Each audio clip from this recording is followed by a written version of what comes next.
प्रश्न है कि 17वीं शताब्दी के पहले चतुर्थांश यानी कि 1625 तक निम्नलिखित में से कहाँ इंग्लिश ईस्ट इंडिया कंपनी का कारखाना या कारखाने स्थापित किए गए थे।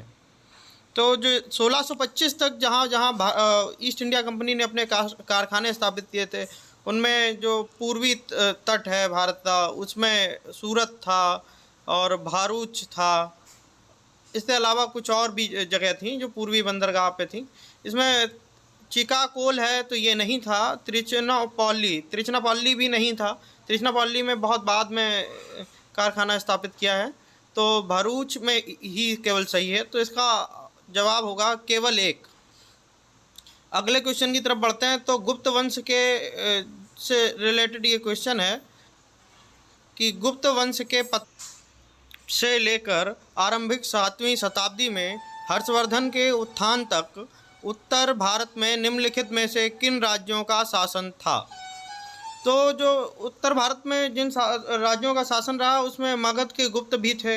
इनका ठीक है, मगध में गुप्त वंश का जो शासन था ये गुप्त वंश के पतन के बाद ही शुरू हुआ। इसके अलावा मालवा के परमार ये 7वीं शताब्दी के से बाद की बात हो गई। थानेसर के पुष्यभूति जो वंश है ये भी 7वीं शताब्दी से पहले का है। कन्नौज के मौखरी ये भी 7वीं शताब्दी से पहले का है। देवगिरी के यादव, देवगिरी साम्राज्य तो बहुत बाद में स्थापित हुआ, तो ये नहीं होगा। वल्लभी के मैत्रक, हाँ ये भी सही है। तो इसमें जो सही है वो है 1, 3, 4 और 6। तो इसका ऑप्शन सही होगा बी। तो इस क्वेश्चन का सही जवाब है बी।